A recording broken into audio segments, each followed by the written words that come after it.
कौन सा लेक्चर है? 4th।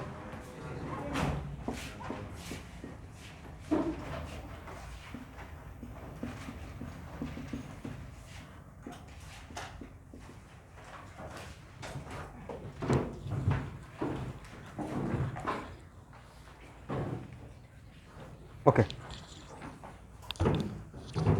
स्टूडेंट, पिछले क्लास में हम लोग क्या देख रहे थे? Natural series, right? तो उसमें कहाँ तक देख लिए थे? 4n+2 देख लिए थे क्या?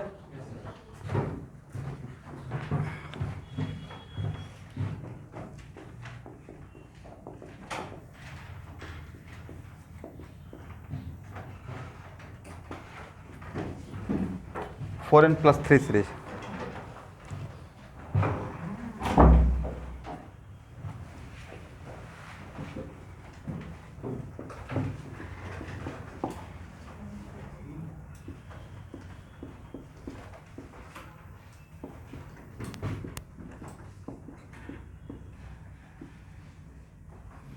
इसे आप एक्टिनियम सीरीज भी बोल सकते हैं, ठीक है?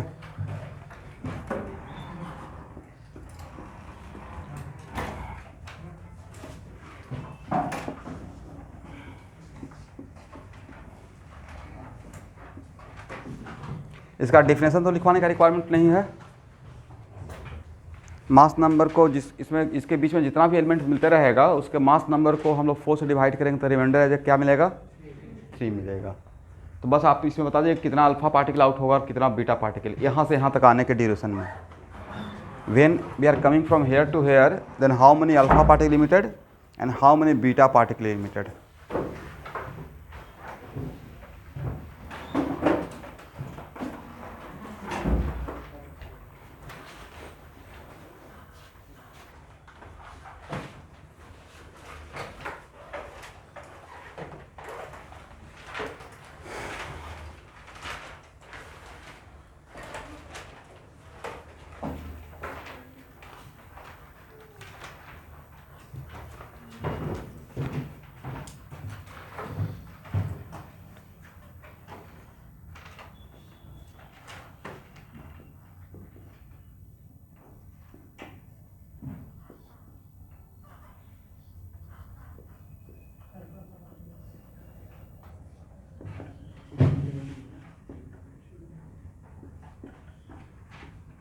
क्या सही है? तो इस तरीके से इसका after emission of 5 alpha particle इसका एटॉमिक नंबर हो जाना चाहिए था 79, 10 से डिक्रीज करना चाहिए था। और मास नंबर कितना से? बट यहाँ से फिर यहाँ पहुँचने के लिए क्या करना पड़ेगा? एटॉमिक नंबर बढ़ना पड़ेगा। और एटॉमिक नंबर इंक्रीज करेगा बीटा माइनस डिके से, neutron converted to proton and electron. इसका मतलब यहाँ से कितना होना पड़ेगा? 3 बीटा माइनस। तो कंक्लूजन क्या हुआ? इस यहाँ से यहाँ तक आने के लिए कितना? 5 अल्फा प्लस 3 बीटा माइनस।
इसका मतलब है कि नेचुरल रेडियो एक्टिव डीके में हम लोग ऑब्जर्व किए हैं कि शायद लास्ट जो एंड प्रोडक्ट रहेगा जहाँ पे जाके रुकेगा वो लीड रहेगा, नहीं लेड। आर्टिफिशियल में बिस्मथ है, करेक्ट। बाकी में क्या था, लेड था। ये ऑब्जर्व करने वाला बात रहा, कितना अल्फा कितना बीटा।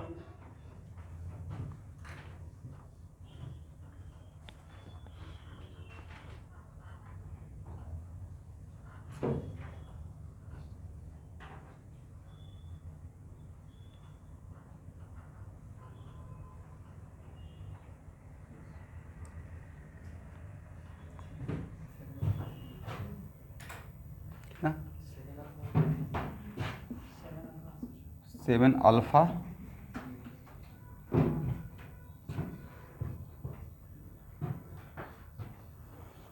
सेवन अल्फा होने से एटॉमिक नंबर 14 से डिक्रीज कर जाना चाहिए। 4 बीटा आता है क्या?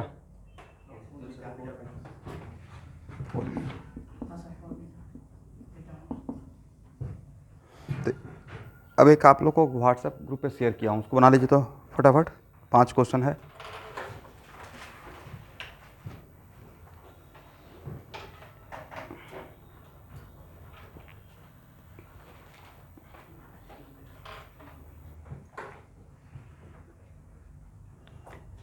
बीटा माइनस कैसे कैलकुलेट करते हैं ऑनलाइन के बच्चे? कोई रिप्लाई कीजिए तो।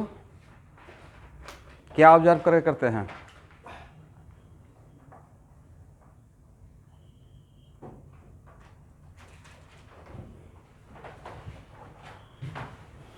तो सिर्फ अल्फा, यहाँ इस एग्जाम्पल समझिए, सिर्फ अल्फा पार्टिकल इमिट होकर रह जाता तो ये मिलना चाहिए था एलिमेंट न्यूक्लियस। बोलिए हाँ, बट यहाँ तो मिला है ये लास्ट में, करेक्ट। मुझे चाहिए ये, बट एटॉमिक नंबर 79 है। तो एटॉमिक नंबर 79 है तो एटॉमिक नंबर 82 तक जाने के लिए क्या करना पड़ेगा? प्रोटॉन बढ़ाना पड़ेगा। तो प्रोटॉन बढ़ाने के लिए हम लोग क्या करेंगे? बीटा माइनस डिक्रीज करेंगे। बीटा, दैट्स वाई यहाँ से यहाँ तक के लिए कितना प्रोटॉन बढ़ाना है? 3। तो कितना बीटा माइनस पार्टिकल आउट करने से मेरा काम चल जाएगा? 3। अब समझ में आ गया?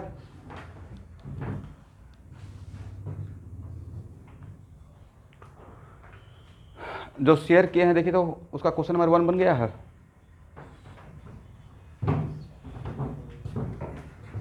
चारों का आंसर देना है, कौन कौन सा कौन सीरीज का है। 4 से डिवाइड करके ही तो पता चल जाएगा। तो ए में 217 है, राइट। जो भी एलिमेंट है तो उसका मास नंबर 217 है, तो कौन सा सीरीज का बिलोंग करेगा? और 227 किसका बिलोंग करेगा? 4 प्लस 3, 204 4 और 220 4n। तो ऐसे क्वेश्चन आ सकता है। इसमें आया ऐसे भी आ सकता है कि इन चारों में से हो सकता है कि आपसे पूछा जाए इन चारों में से कौन सा आर्टिफिशियल है, तो डिसाइड कर लीजिएगा ना। 4n + 1 सिर्फ आर्टिफिशियल, बाकी क्या है? नेचुरल है। क्वेश्चन नंबर 2 एक बार बना लीजिए भाई। सब लोगों को क्वेश्चन तो मिला हुआ है ना?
सेकंड का हो गया, आंसर दिया हुआ है वहाँ पे।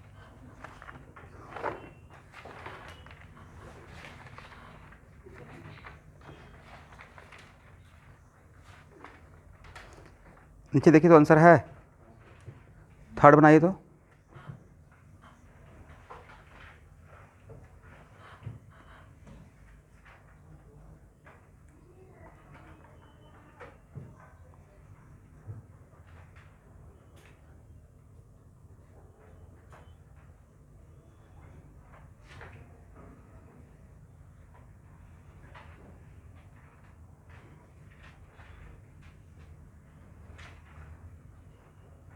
ये तो बहुत आसान है, सेम एटॉमिक नंबर हो जाएगा थर्ड में। एक अल्फा से 2 एटॉमिक नंबर कम हुआ, 2 बीटा माइनस से बीटा अगर बोला जाएगा तो बीटा माइनस जानिएगा, कुछ में सिर्फ बीटा पार्टिकल बोला रहेगा, कुछ स्पेसिफाई नहीं किया जाएगा तो बीटा माइनस, तो एटॉमिक नंबर सेम हो गया, मास नंबर तो डिफरेंट रहेगा, तो एक प्रॉपर्टी है आइसोटोप का। फोर्थ बना लीजिए।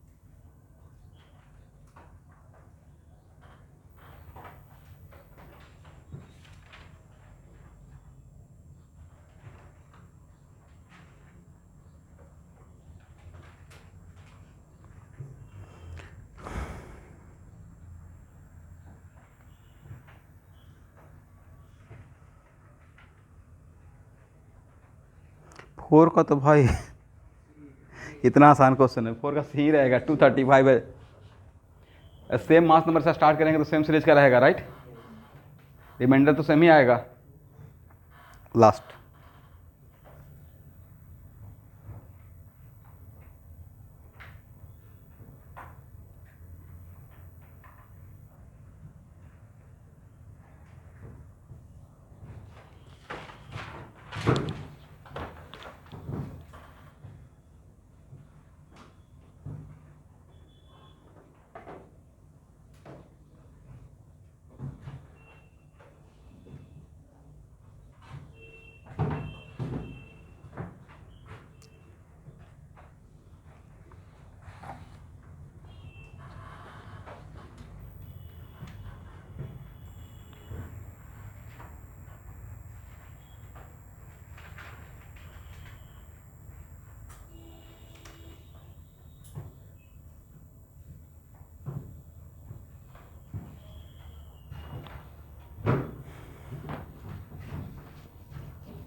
सब 5 का बन गया, क्या बोला नंबर क्या?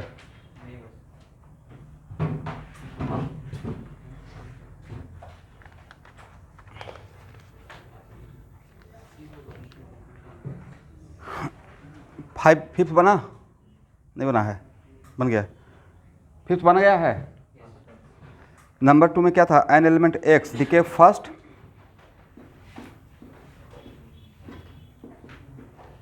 ई माइनस को बिट इलेक्ट्रॉन तो ई प्लस को पॉजिट्रॉन बोलते हैं, राइट। एंड देन तो यहाँ से यहाँ तक आने के बाद ये क्या हो जाएगा, जेड माइनस वन, अगर ए जेड है ये रहेगा, और उसके बाद then 2 alpha particle are emitted, और यहाँ के बाद अगर 2 अल्फा पार्टिकल इमिटेड हुआ है तब यहाँ पे जो भी मिलेगा इसका बाई नाम दे दीजिए, इसका डब्ल्यू नाम दीजिए। तो डब्ल्यू में क्या रहेगा, 2 अल्फा पार्टिकल जाने से यहाँ पे जेड माइनस 5 हो जाएगा ना भाई, जेड माइनस 5, और यहाँ पे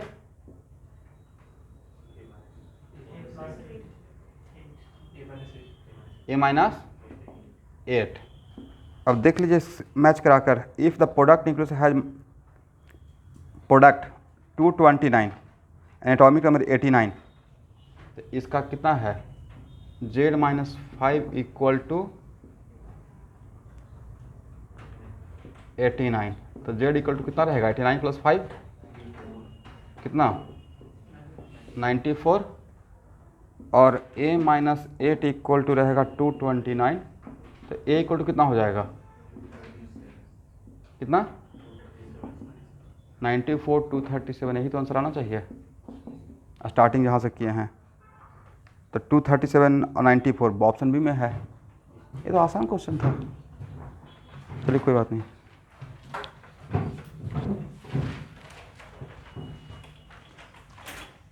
हो जाएगा ना, समझ में आ गया है।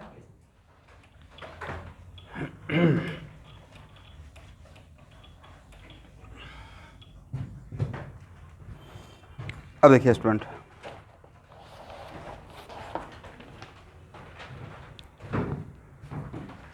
तो ये ऑब्जर्व किया गया है N by P ratio and stability के लिए। ये हम लोग न्यूक्लियस का, किसका स्टेबिलिटी की बात कर रहे हैं, न्यूक्लियर स्टेबिलिटी का, न्यूक्लियस का, राइट।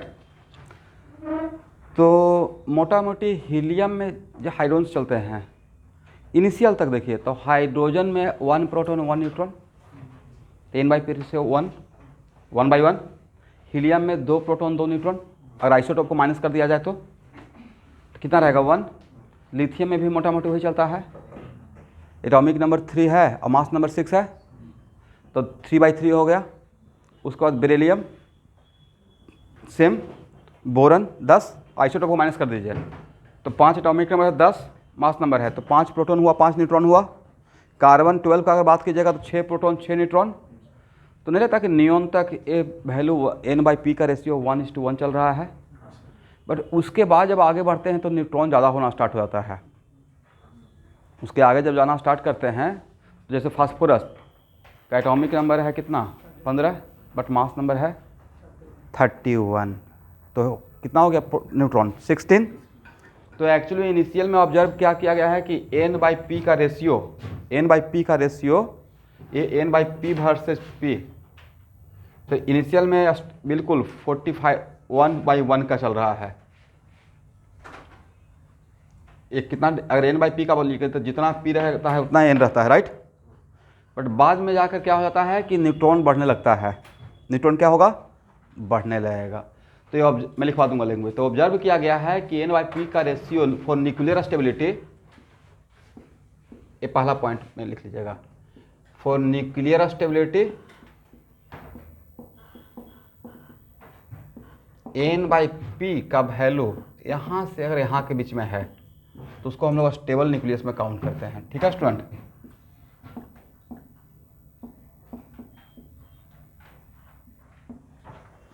मतलब खुद से इसमें डिसइंटीग्रेशन या डीके नहीं होगा, करवा सकते हैं लेकिन खुद से नहीं होगा। इसका मतलब है कि यहाँ से इसके इस लाइन और इस लाइन के बीच में मेरा स्टेबिलिटी बेल्ट है, इस लाइन और इस लाइन के बीच में एक कर्व जो बन गया n/p इक्वल टू कुछ दूर तक साथ रहेगा, बाद में न्यूट्रॉन ज़्यादा हो जाएगा तो स्लोप इसका ज़्यादा हो गया, करेक्ट। तो ये जोन क्या रहेगा, इस लाइन से इधर या इस लाइन से इधर, ये जोन को स्टेबल बोलेंगे या अनस्टेबल जोन। स्टेबिलिटी का जोन ये है, ठीक है ना, ये लाइन से इस लाइन के बीच में इंक्लूडिंग दिस लाइन, करेक्ट। तो ये हो गया हमारा स्टेबिलिटी बेल्ट।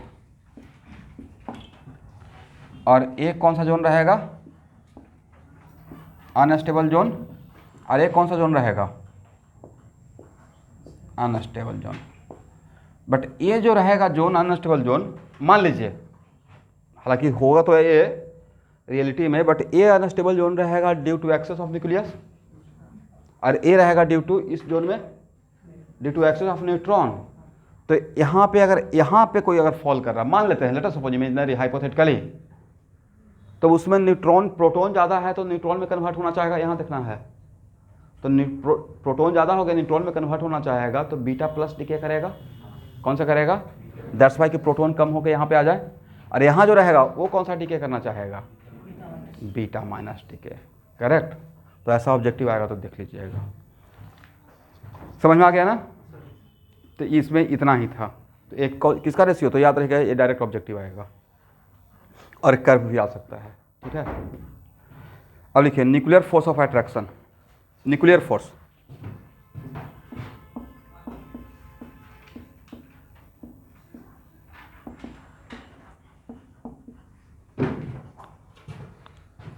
इसमें पहला पॉइंट लिखिए।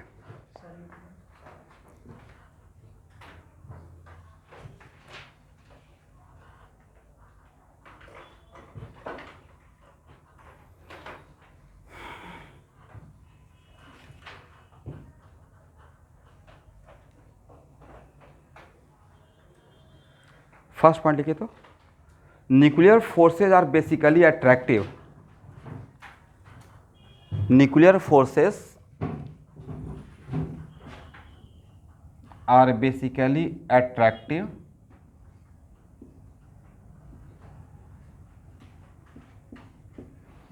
अब यहाँ देखिए स्टूडेंट, न्यूक्लियस के अंदर प्रोटॉन है, और प्रोटॉन प्रोटॉन तो रिपल्सन हो रहा है, और फिर भी ये ब्रेक नहीं कर रहा है, प्रोटॉन फिर भी बंधा हुआ है। तो डैम से उस फोर्स को काउंटर करने के लिए कोई फोर्स ऑपरेट हो रहा होगा। अगर हम लोग Coulombic force of attraction repulsion का बात करें तो वहाँ पर रिपल्सन का फोर्स तो था, और तो काउंटर करने के लिए न्यूक्लियस, प्रोटॉन को न्यूक्लियस में रहने के लिए कोई ना कोई एक फोर्स को बैलेंस कर रहा होगा। तो वो फोर्स कौन सा है? Nuclear force. तो न्यूक्लियर फोर्स क्या रिपल्सिव नेचर का या बेसिकली अट्रैक्टिव नेचर का? अट्रैक्टिव नेचर का है। लिखिए nuclear forces are basically attractive and are responsible for nuclear force are basically attractive and are responsible for keeping the nucleons bound in a nucleus, keeping the nucleons bound in a nucleus in spite of repulsion between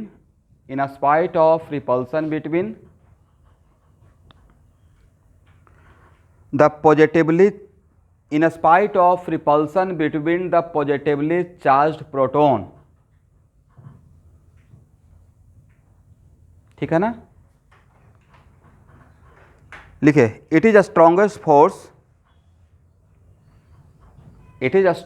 force with in nuclear dimension.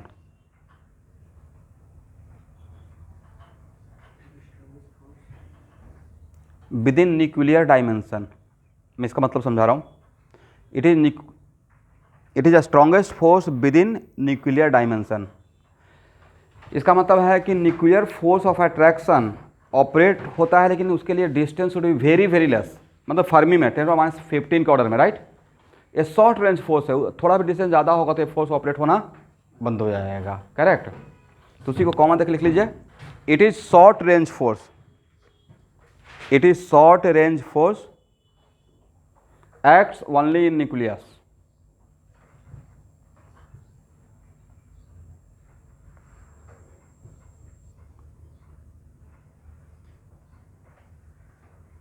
next point, it does not depend on nature of nucleons, it does not depend on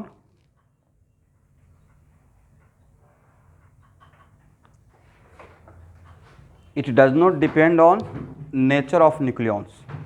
इसका मतलब है कि coulombic type का नहीं है, charge जैसा नहीं है कि दो चार्ज पार्टिकल के बीच का। ये नेचर ऑफ न्यूक्लियन से इंडिपेंडेंट है।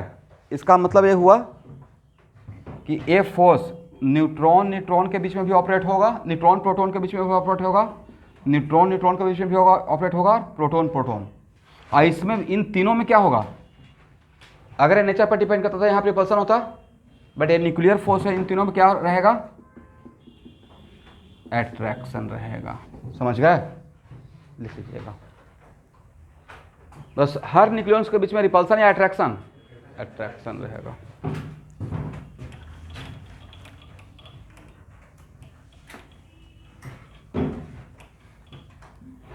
एक लास्ट पॉइंट लिख लीजिए, डायरेक्ट ऑब्जेक्टिव आ जाएगा। Nuclear force depends on spin. Nuclear force depends on spin. If spins are parallel, all are half spin particle, right? Magnitude wise. If spin are parallel, then nuclear force are stronger. If spin are parallel, then nuclear force are stronger, and if spin are anti-parallel, then nuclear force are weaker.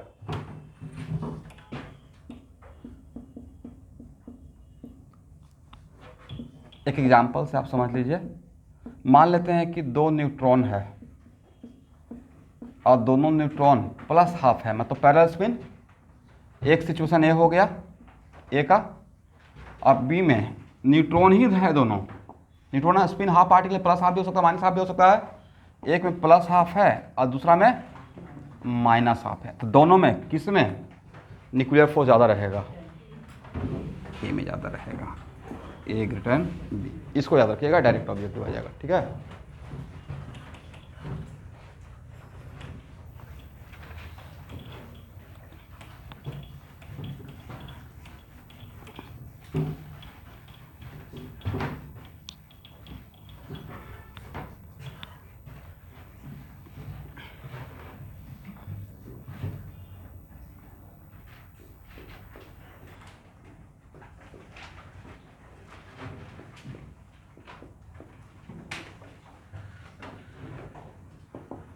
अब लिखिए binding energy.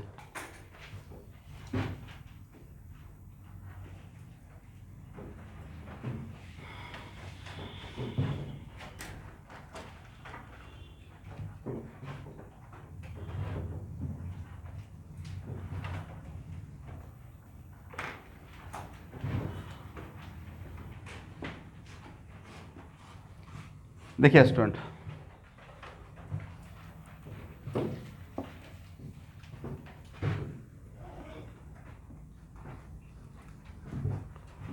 तो binding energy का मतलब सबसे पहले समझिए कि मान लेते हैं उसमें जितना भी न्यूक्लियॉन्स था, इज इट राइट, जितना भी न्यूक्लियॉन्स था वो सारा न्यूक्लियॉन्स अगर इनफाइनाइट सेपरेशन पे है, कहाँ है, मतलब उसमें कोई इंटरेक्शन नहीं था, तब इस केस में इसका मतलब है कि आपने दो प्रोटॉन लिया और दो न्यूट्रॉन लिया, आपका अल्फा पार्टिकल का हीलियम 2+ का न्यूक्लियस बनाना है। एग्री? तो आपने दिमाग में सोचा कि हीलियम 2+ का न्यूक्लियस में दो प्रोटॉन है दो न्यूट्रॉन है। एग्री? और ये दो प्रोटॉन दो न्यूट्रॉन मिलकर हीलियम का अल्फा पार्टिकल बन गया न्यूक्लियस।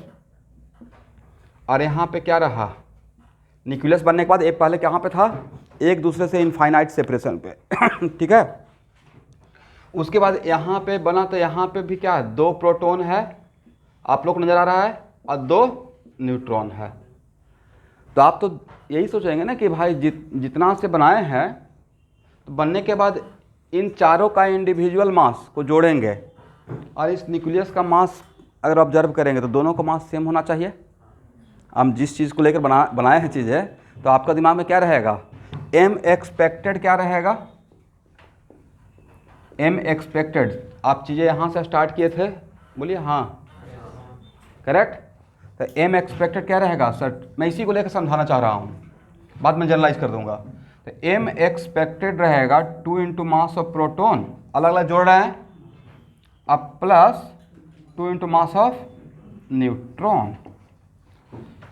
और बाद में आपने ऑब्जर्व किया तो यहाँ पे क्या रहेगा, ये जो बनने के बाद mass of alpha particle, correct. तो ये आपका ऑब्जर्व रहा,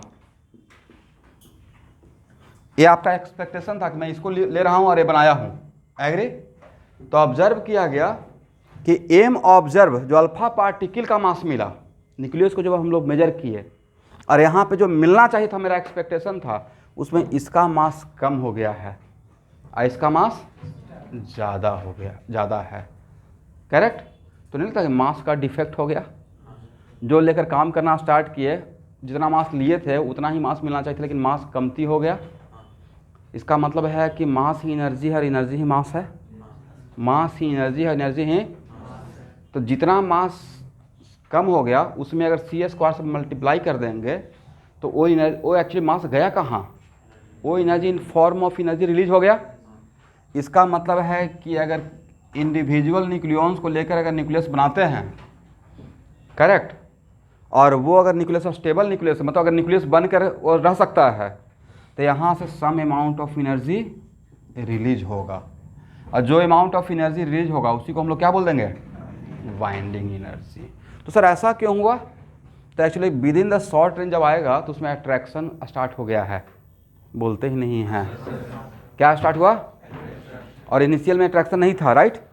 तो attraction increases, energy decreases, stability increases. तो due to attraction, nuclear force of attraction की वजह से अमाउंट ऑफ एनर्जी क्या हुआ, रिलीज हुआ। बाइंडिंग, मैं लिखवा दूंगा डिफिनेशन। बाइंडिंग एनर्जी का डिफिनेशन ये भी है कि किसी भी न्यूक्लियस को तोड़कर और उसके न्यूक्लियॉन्स को ब्रेक किए, राइट। जैसे हम लोग कैसे बोलते हैं बॉन्ड एनर्जी का दो, बॉन्ड फॉर्मेशन, बॉन्ड डिसोसिएशन, वैसे ही बाइंडिंग एनर्जी को दो तरीके से हम लोग डिवाइड करेंगे, न्यूक्लियर बाइंडिंग फॉर्मेशन एनर्जी और बाइंडिंग डिसोसिएशन एनर्जी। तो अगर इस न्यूक्लियस को ब्रेक करते हैं और सारे न्यूक्लियॉन्स को इनफाइनाइट सेपरेशन पे लेकर जाते हैं, तो इस केस में यहाँ से यहाँ तक जाने में जितना अमाउंट ऑफ एनर्जी आपको देना पड़ेगा उसको भी आप क्या बोलिएगा, बट ये प्रोसेस क्या हो जाएगा, एंडोथर्मिक, ये प्रोसेस क्या हो जाएगा, समझ में आ गया है। लिखिए, ये डायग्राम बना लीजिए।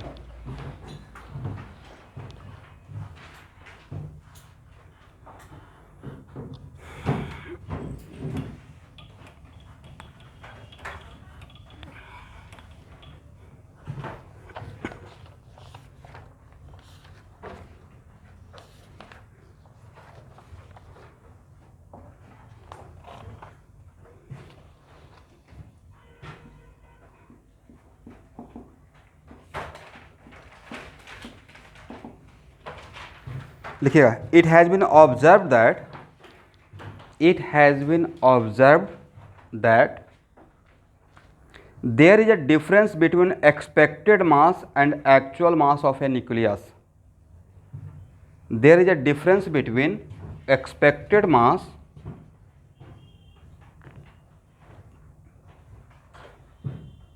And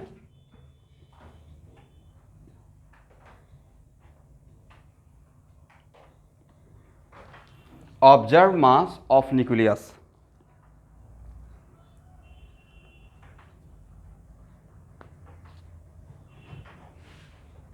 And mass defect is defined as m expected minus m observed. IC को हम लोग क्या नाम देंगे, डेल्टा एम, मास डिफेक्ट क्या नाम देंगे, तो binding energy equal to mass defect into C square, mass defect into C square.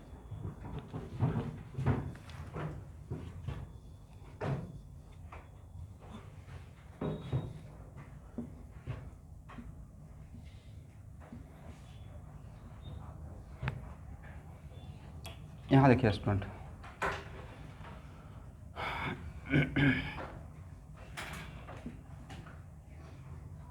तो इसको जनरलाइज करने के लिए यहाँ देखिएगा, यहाँ तक समझ में आ गया आपको। इस एग्जाम्पल के लिए आप यही लिखेंगे ना, 2 into mass of proton plus 2 into यहाँ देखिएगा मास ऑफ न्यूट्रॉन और minus mass of alpha particle, correct. But ये आपको भी पता है कि जब क्वेश्चन पेपर सॉल्व करना रहेगा तो उसमें न्यूक्लियॉन्स का न देखे एटम का मास दिया रहता है, करेक्ट। बट ये मेरा क्या है, एक्सपेक्टेड, ये मेरा क्या है, ऑब्जर्व। एक्सपेक्टेड में हम लोग अभी न्यूक्लियस बनाए नहीं थे, बनाने से पहले सोचे थे, राइट।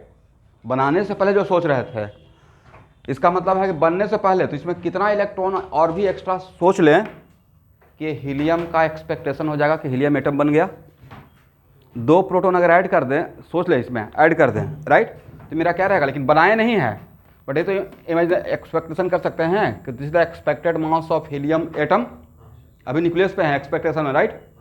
इसका मतलब है कि 2 mass of proton plus 2 mass of neutron, agree, अब plus 2 mass of electron minus, इसमें भी 2 ऐड किए तो इसमें 2 सब्ट्रैक्ट कर देंगे तो कितना हो जाएगा, mass of alpha plus 2 into, but ये न्यूक्लियस बन चुका है न्यूक्लियस। अब हम लोग ये बनने के बाद तो ये क्या रहेगा, ये रहेगा mass of helium atom expected बनाने से पहले और mass of helium atom observe into C²। ठीक है ना, लिखिए लिखिए लिखिए, इसको जनरलाइज कर देता हूँ।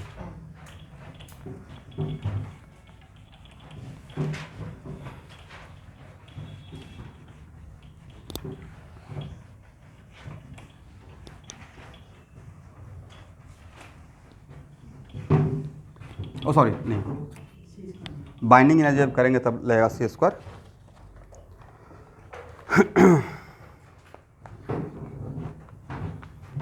यहाँ देखिए, तो मान लेते हैं मेरा एक कोई न्यूक्लियस है,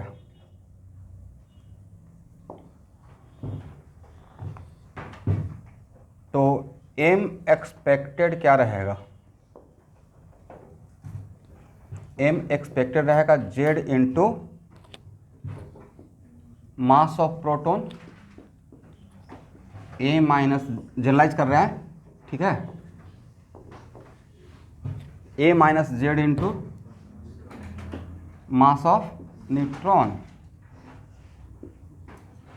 अब माइनस एम ऑब्जर्व। यहाँ तक आ गए, मतलब न्यूक्लियस यहाँ पे बना लिए, बनने से पहले बस न्यूक्लियस अलग अलग था, उसका हम लोग अलग से मेजर किए और उस मास को ऐड किए, अब बनने के बाद मास को देखें तो ए वैल्यू ज़्यादा रहेगा, ए वैल्यू, अगर आपका स्टेबल न्यूक्लियस बन रहा है तो, करेक्ट है ना। चलिए student, Z mass of proton plus A minus Z mass of neutron plus इसमें Z mass of electron add कर सकते हैं, कर सकते हैं। आइए, तो इसका न्यूक्लियस था बनने के बाद, ये मेरा न्यूक्लियस है, राइट।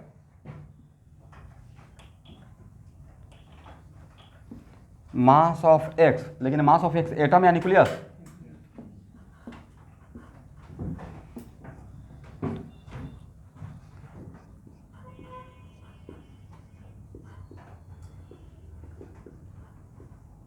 क्या इसको ऐसे लिख सकते हैं, लिख सकते हैं,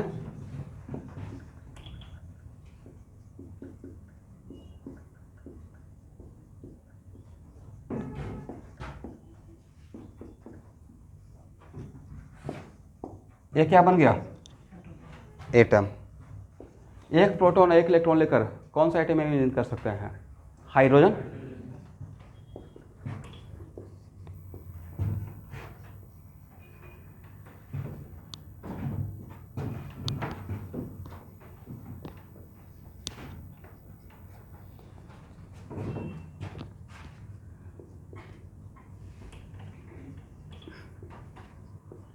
बट ये एटम बना हुआ है, लिख लीजिएगा, ये एटम है plus A minus Z mass of neutron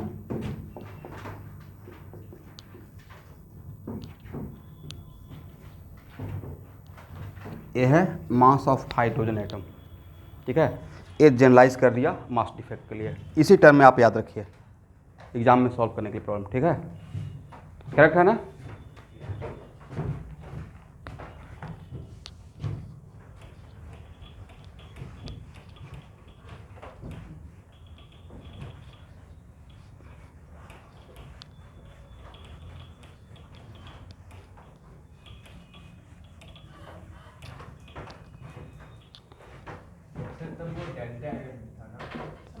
तो ये भी तो डेल्टा एम ही है। ओ सॉरी, ये डेल्टा एम है।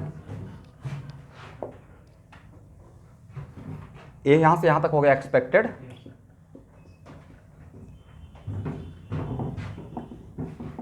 तो बाइंडिंग एनर्जी इक्वल टू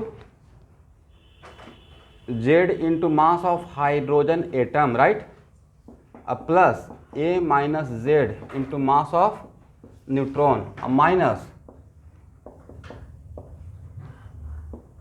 ये क्या है, एटम ना, इंटू सी स्क्वायर। ए दिया रहेगा एटम ए म्यू में, और ए भी किस में दिया रहेगा, ये भी किस में दिया रहेगा, ए म्यू को बाहर निकाल लेंगे तो 1 ए mu into C square 931 mega electron volt. तो ये है binding energy of all nucleons. क्या है, बट इसमें सबसे इंपॉर्टेंट रोल रहता है बाइंडिंग एनर्जी पर न्यूक्लियॉन। बी बाई ए को क्या पढ़िएगा, पर न्यूक्लियॉन। क्या पढ़ेंगे, देखिए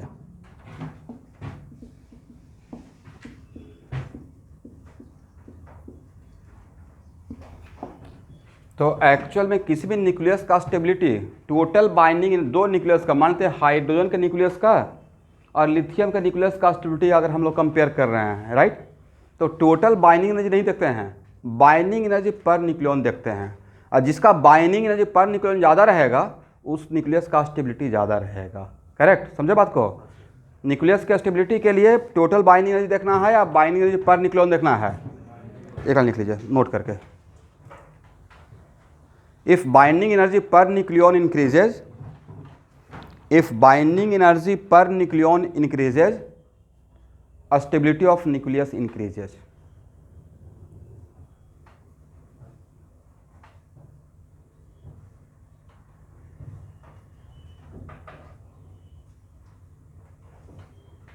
ठीक है ना।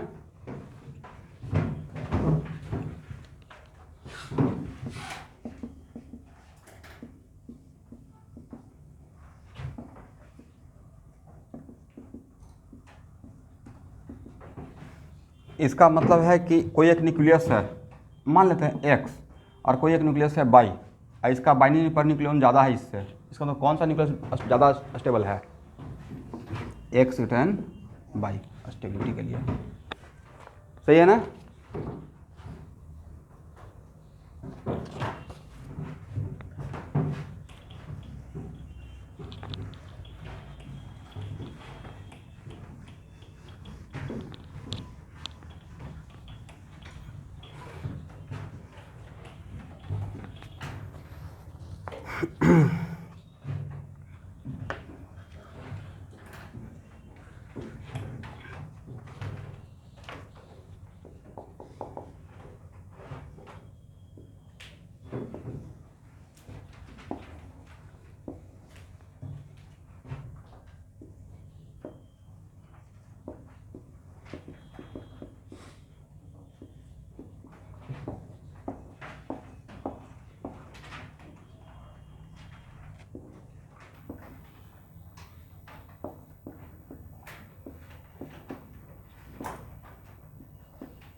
तीन न्यूक्लियस है जिसका मास नंबर दिया हुआ 10, 5, 6, अब बाइंडिंग दिया हुआ है 160 एंड 66 मेगा इलेक्ट्रॉन वोल्ट में। तो स्टेबिलिटी ऑफ न्यूक्लियस का ऑर्डर क्या रहेगा, ये बहुत छोटा सा एग्जांपल दे दिया।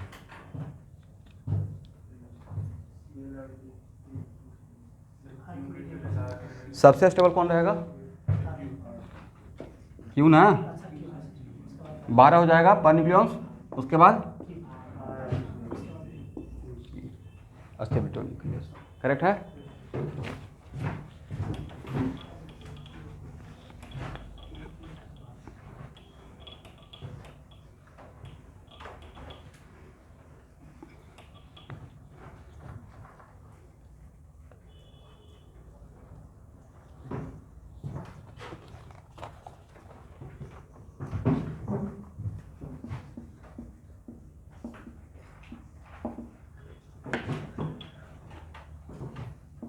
देखिए ये मैं आपको डेटा दे रहा हूँ, बट एग्जाम में जो दिया रहेगा उसी को यूज कीजिएगा, ठीक है।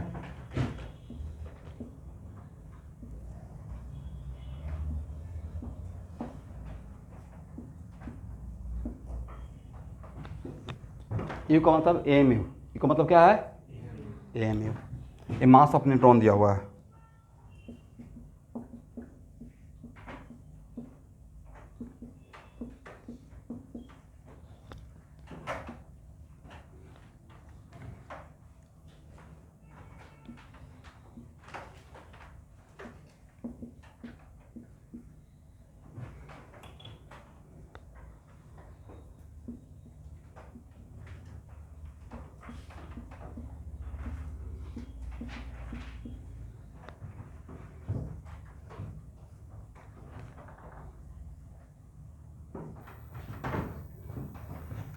ए मैंने डेटा प्रोवाइड किया, फाइंड बाइंडिंग एनर्जी पर nucleon of iron 57। Find binding energy पर न्यूक्लियन ऑफ आयरन 57।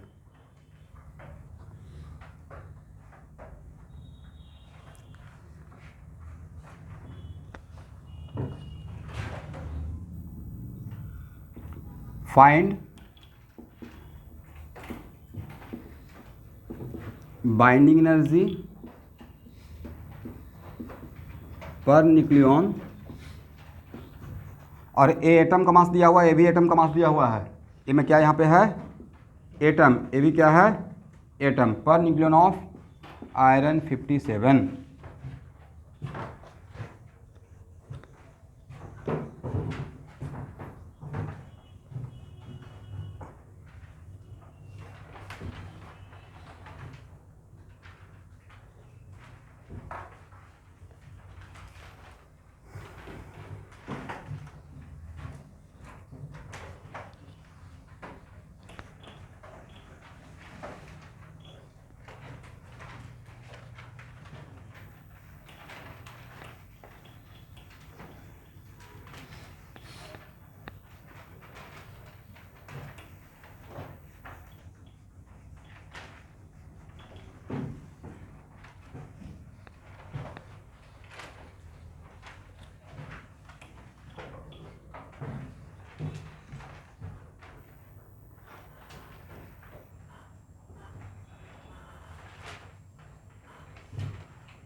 तो बाइंडिंग एनर्जी का भी जस्ट एक जनरलाइज फार्मूला डेवलप किए हैं, उसी को अप्लाई करना है।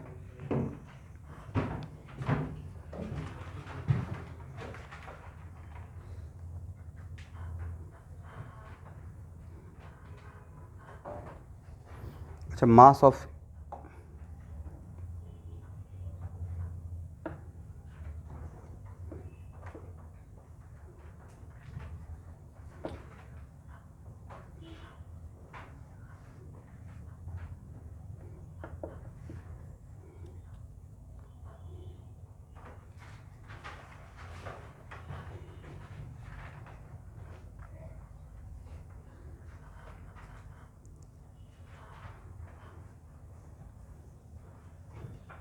One M into C square का वैल्यू 931.5 लीजिएगा, 931.5 मेगा इलेक्ट्रॉन वोल्ट।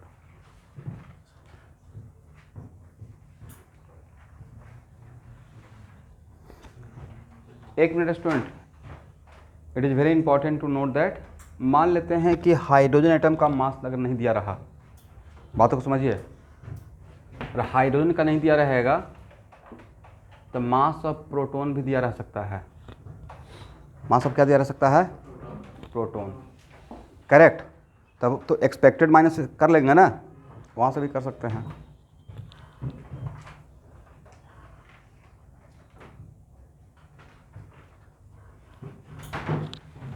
अच्छा, हाइड्रोजन का नहीं दिया रहेगा तो एक बार देखिए तो मैं जो लिख रहा हूँ सही है?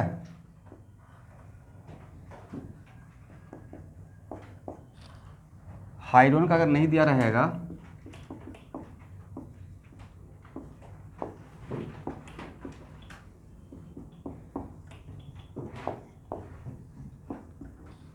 क्या ये करने से काम चल जाएगा? हाँ या ना? तो ये भी रखिएगा भाई का। तो शॉर्टकट के लिए मैंने हाइड्रोजन बना दिया था, right, but original theme is this one.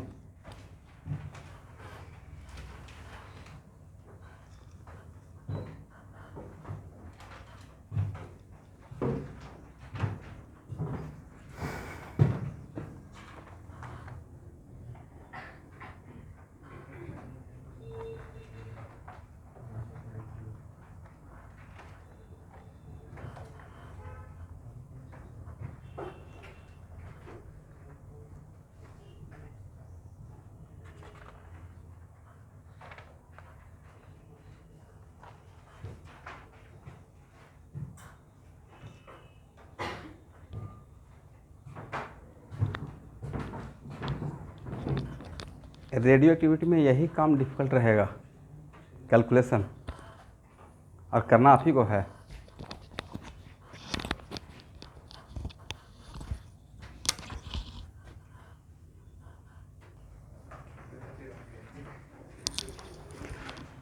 चलिए, वेरी गुड स्टूडेंट।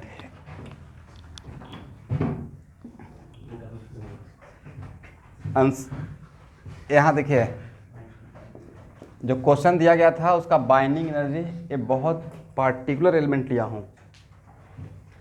ये आयरन का न्यूक्लियस सबसे स्टेबल न्यूक्लियस होता है। सबसे स्टेबल न्यूक्लियस किसका है? आयरन का। तो बाइंडिंग एनर्जी पर न्यूक्लियॉन्स B/A, आयरन 57, ए वैल्यू आएगा 8.79 मेगा इलेक्ट्रॉन वोल्ट। आ गया है? Very good. देखिए कैलकुलेशन हो गया। बाकी लोग वेट कर रहे हैं, इसलिए बोले थे कि 5th क्लास में अच्छे से पढ़ लीजिए। जोड़ घटाव करना था, राइट, गुना करना था, मल्टीप्लिकेशन करना था, डिवीजन करना था, यही करना था ना। कितना छोटा छोटा वैल्यू है भाई, 1-2 से बड़ा भी नहीं है, 1 से छोटा वैल्यू है, राइट। चलिए यहाँ देखिए, तो एक्चुअल में एस क्या है? ये बहुत खास न्यूक्लियस लिए थे, ये सबसे स्टेबल न्यूक्लियस है, ठीक है, लेकिन मोस्ट स्टेबल न्यूक्लियस।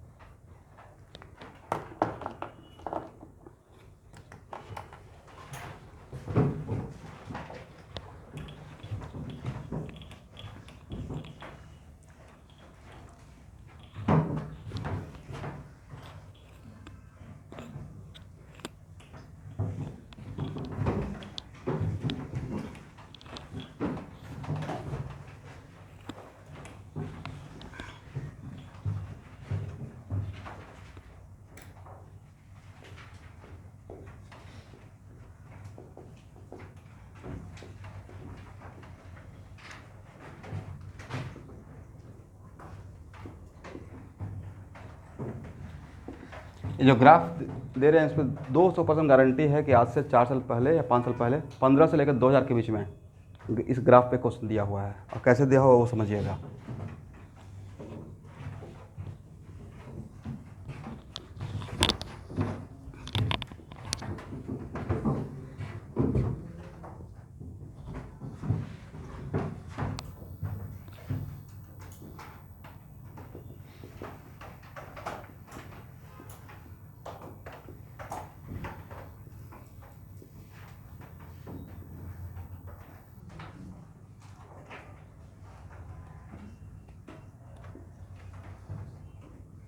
और ये मेगा इलेक्ट्रॉन वोल्ट में दे रहा हूँ।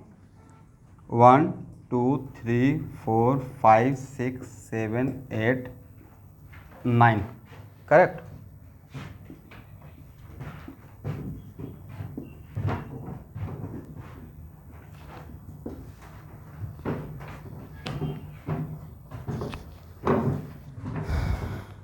अरे हम मास नंबर,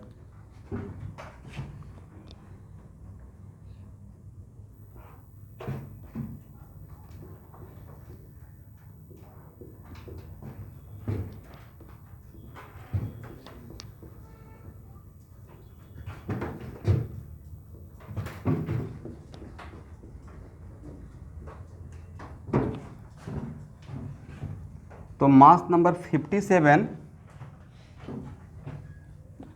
तो 40 और 60 के बीच में ही कहीं रहेगा, है ना।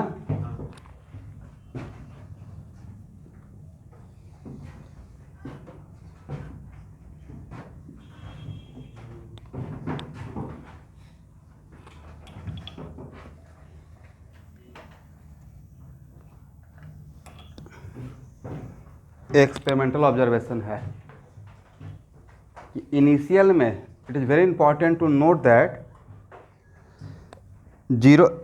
मास नंबर 1 से लेकर 57 तक बाइंडिंग एनर्जी पर न्यूक्लियन इंक्रीज करते जाता है और आफ्टर 57 डिक्रीज करता है और कुछ टाइम के बाद क्या हो जाएगा, कांस्टेंट। ये नेचर है ग्राफ का। और यहाँ पे कौन सा वैल्यू है भाई, हम लोग किसके लिए अभी निकाले हैं, 8.79 ना मेगा इलेक्ट्रॉन वोल्ट आयरन के लिए। तो अगर यहाँ पे 57 मानते हैं, अब देखिए इस पे क्वेश्चन क्या पूछा हुआ है, ध्यान सुनिएगा।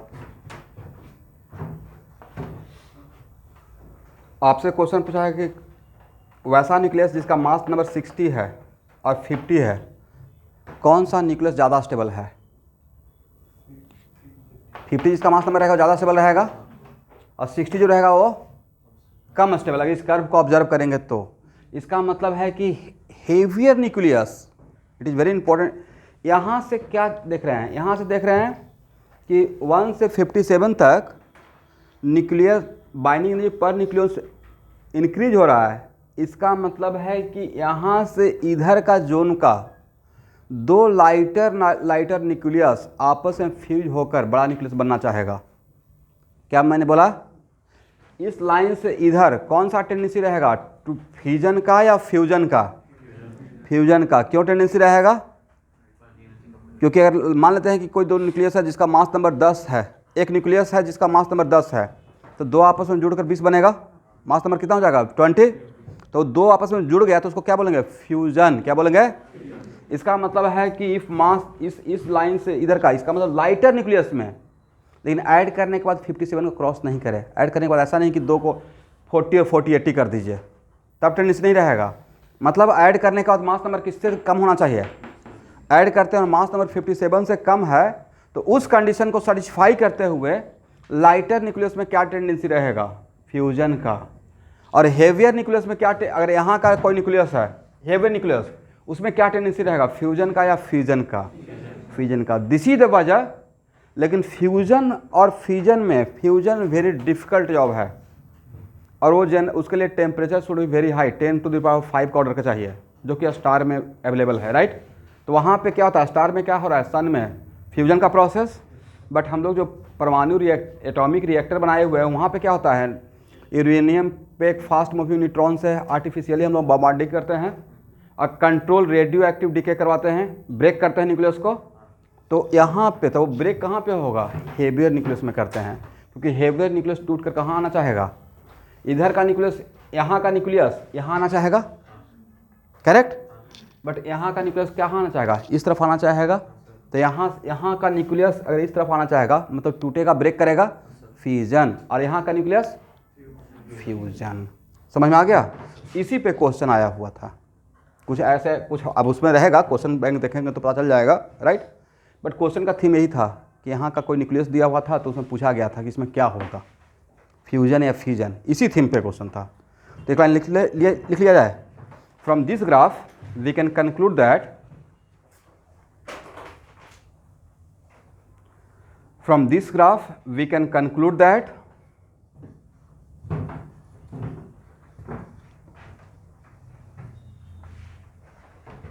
large nucleus has a tendency to break, large nucleus has a tendency to break into two smaller nucleus.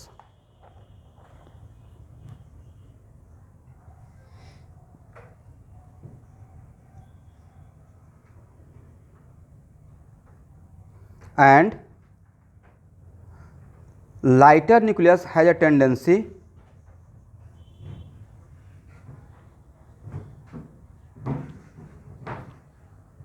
And lighter nucleus has a tendency, lighter के लिए इस कंडीशन को लेकर दिमाग में रखना है कि दोनों का मास नंबर ऐड करने के बाद 57 को क्रॉस, ऐसा नहीं कि लाइटर है उसको अनस्टेबल बना दिए। तो lighter nucleus has tendency to fuse.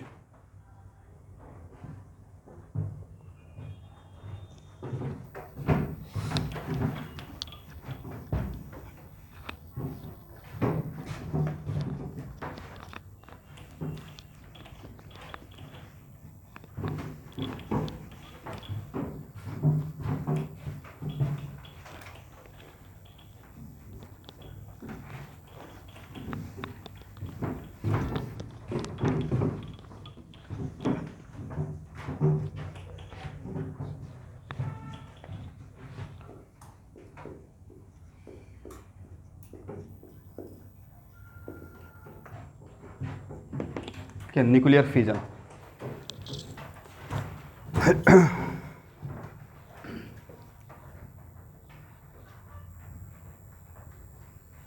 According to binding energy curve,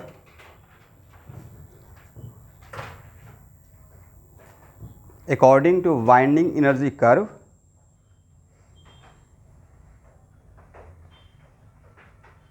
a heavier nucleus break into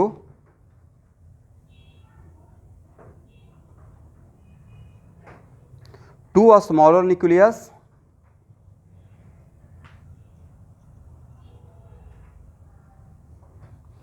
and in this process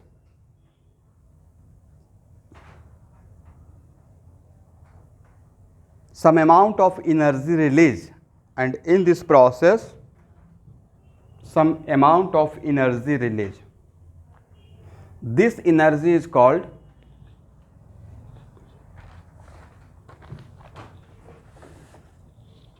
nuclear fission energy. This energy is called nuclear fission energy or Q value of nuclear fission.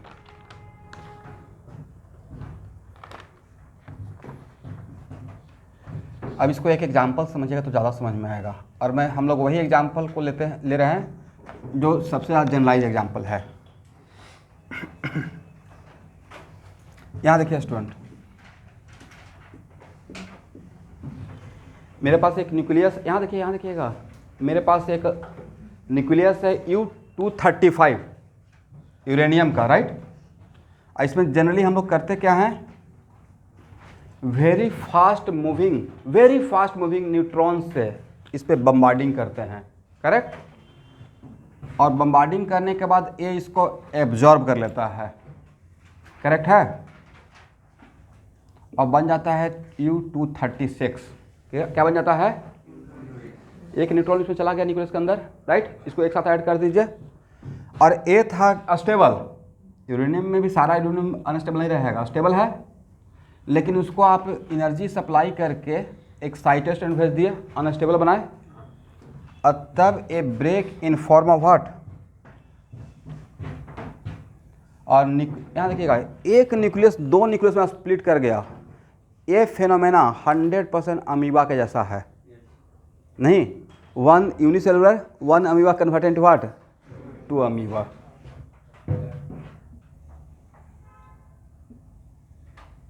इसका मतलब break होने, पहले यूनिसेंटर था, monocentric एक ही centre था, एक nucleus था, बाद में क्या हो गया, दो न्यूक्लियस में कन्वर्ट हुआ होगा, and then break in form of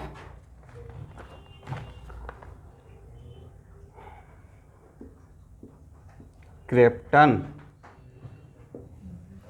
barium और 3 न्यूट्रॉन। यहाँ देखिएगा कितना न्यूट्रॉन, इस तरफ कितना है मास नंबर 236 ना, इन सब को जोड़िए तो 141 + 92 + 3 क्या 236 आता है, तो होना ही पड़ेगा।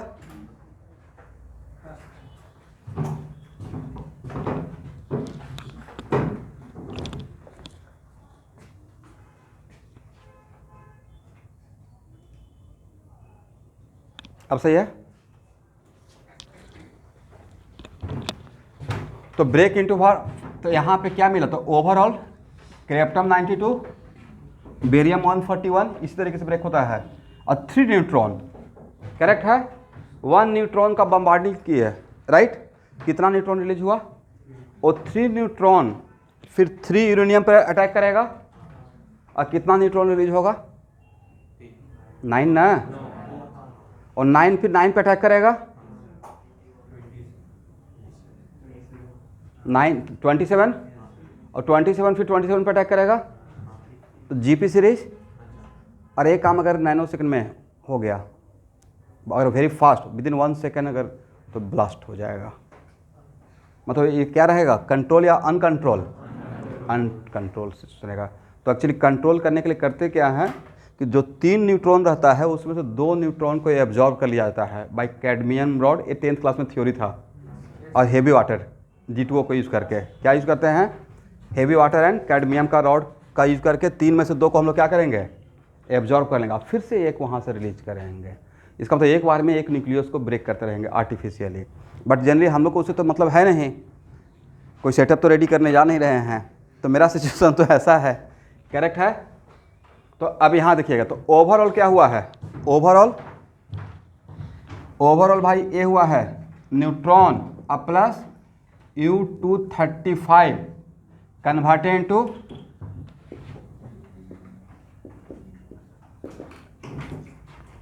इसको नहीं लेंगे, ये दोनों मिला दिए तो ये बन गया converted into what, krypton 92 barium 141 plus 3 neutron.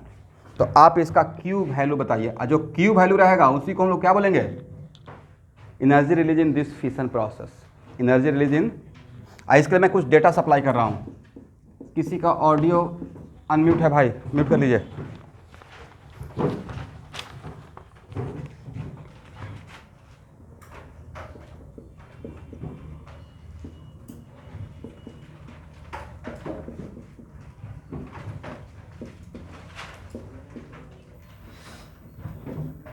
ये मैं डेटा दे रहा हूँ।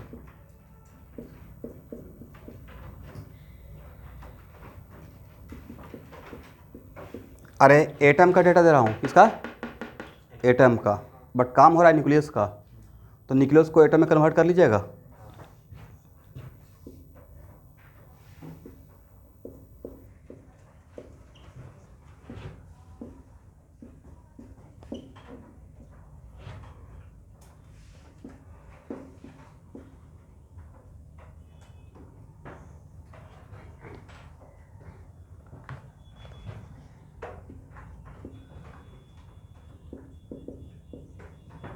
अब मास ऑफ न्यूट्रॉन का अगर रिक्वायरमेंट होगा, अगर मास ऑफ न्यूट्रॉन का अगर रिक्वायरमेंट हुआ तो पीछे के प्रॉब्लम से ले लीजिएगा।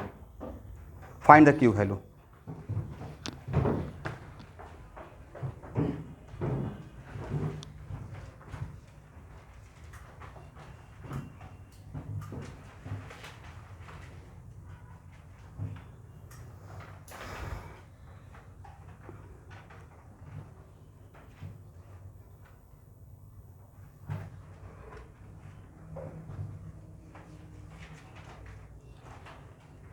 इस डायग्राम को हटाएं।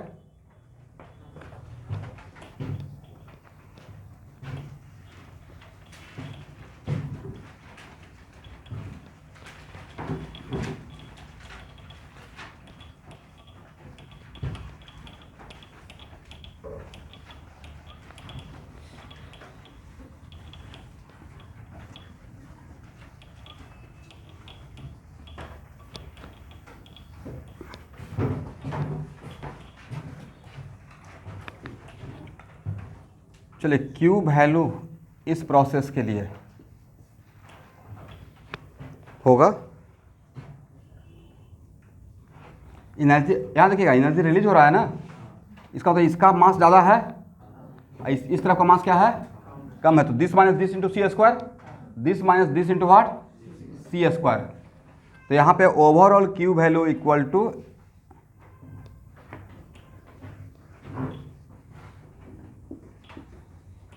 अच्छा, अगर आपसे सपोज कीजिए ये पूछा गया, एक न्यूक्लियस है, ध्यान सुनिएगा, एक न्यूक्लियस है जिसका मास नंबर 100 है, करेक्ट है। अरे दो न्यूक्लियस में एक ऐसे ही हाइपोथेटिकली ऐसे ब्रेक कर गया, करेक्ट है। तो ऐसा ही कुछ क्वेश्चन था। ए न्यूक्लियस, बोले कौन सा वैल्यू ज़्यादा रहेगा?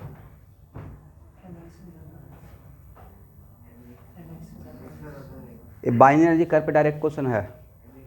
नहीं लगता है कि अगर इस वैसा न्यूक्लियस में कन्वर्ट होगा टूटने के बाद, जो 57 से नीचे है तो ज़्यादा स्टेबल न्यूक्लियस रहेगा, तो स्टेबिलिटी ज़्यादा है तो इसका मतलब एनर्जी रिलीज करेगा। अब मास की एनर्जी है, इसका तो इसका मास क्या रहेगा? ज़्यादा रहेगा, करेक्ट है ना। इस एग्जाम्पल को कहीं पे कॉर्नर में एक ऑब्जेक्टिव बना लीजिए, करेक्ट है ना।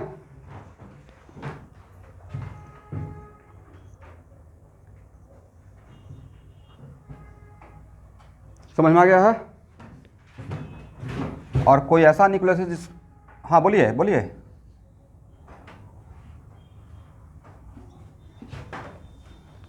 एक और ऑब्जेक्टिव ले रहा हूं।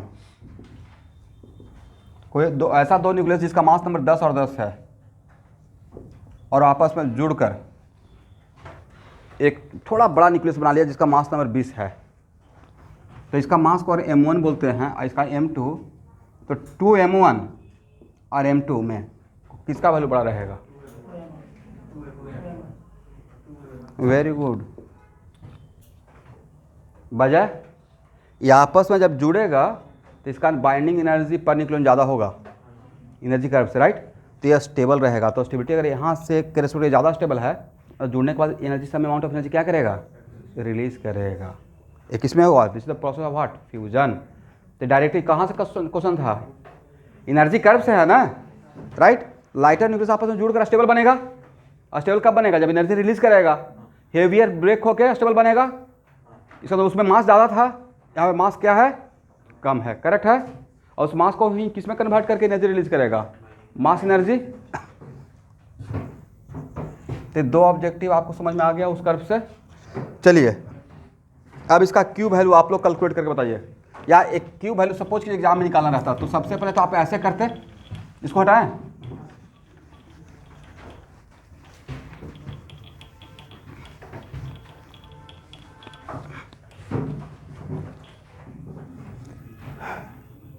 यहां देखिएगा मास ऑफ यूरेनियम न्यूक्लियस कहां से स्टार्ट कर रहा है?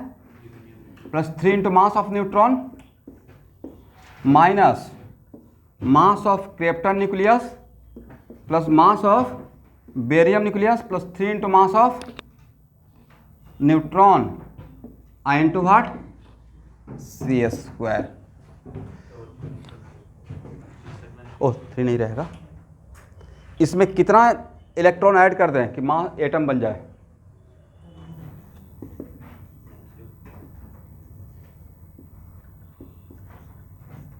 (92) यूरेनियम का एटॉमिक नंबर यही है ना, electron plus mass of neutron. इसमें 92 सब्ट्रैक्ट करना पड़ेगा। क्रिप्टन का कितना एटॉमिक नंबर? 36। अब बेरियम का कितना?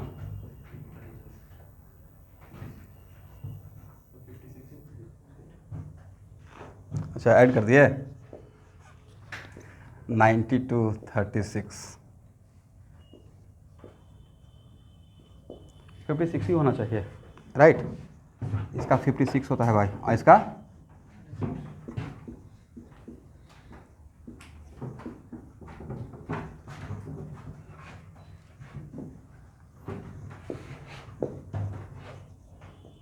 क्यू वैल्यू करेक्ट है। अब ये क्या बन जाएगा? ओ सॉरी ऊपर वाला है ना, यहाँ पे ऐड करना था स्टूडेंट, +92 मास ऑफ इलेक्ट्रॉन। तो ए लाइन को हटा रहे हैं,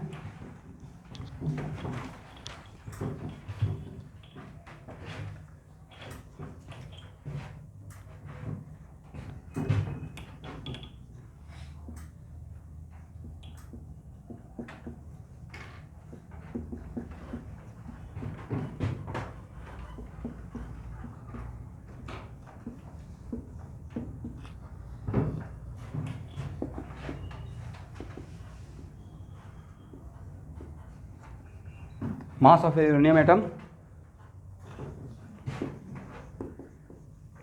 मास ऑफ न्यूट्रॉन माइनस इसको 36 इलेक्ट्रॉन दे देंगे तो क्या हो जाएगा, मास ऑफ क्रिप्टन एटम अब प्लस इसको बाकी बचा हुआ इलेक्ट्रॉन दे देंगे, क्या हो जाएगा, मास ऑफ बेरियम एटम अब plus 3 into mass of neutron.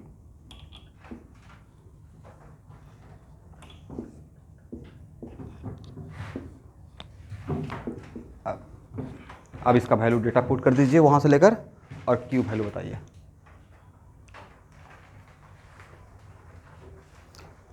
Mass of neutron पिछले क्वेश्चन में दिया हुआ था नहीं, वही ले लीजिए।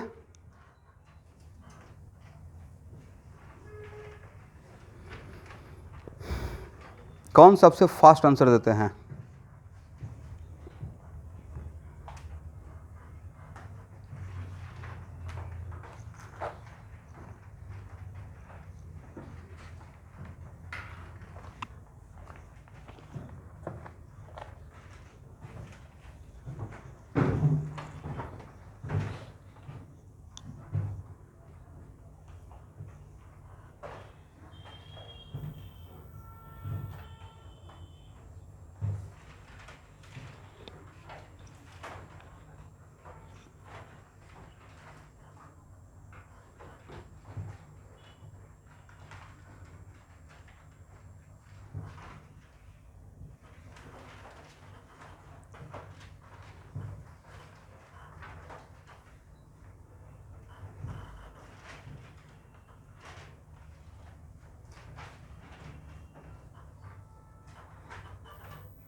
आंसर है मोटा मोटी 200.5 मेगा इलेक्ट्रॉन वोल्ट, मोटा मोटी, ठीक है।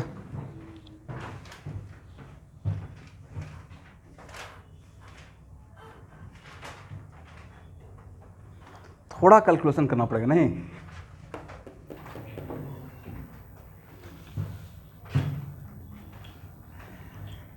अब सारा क्वेश्चन क्या आपका एग्जाम में ऐसा ही रहेगा? एक क्वेश्चन भाई ऐसा रहेगा,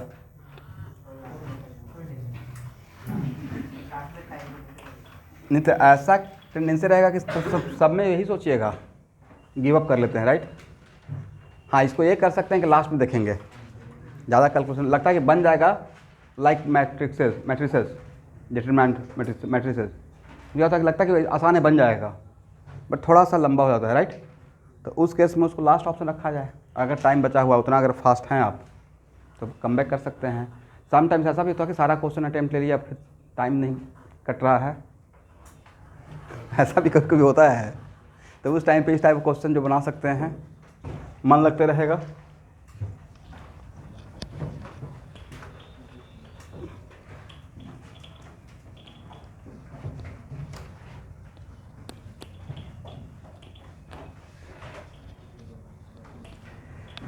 The last class, next class is the last class of radioactivity, वो लास्ट रहेगा।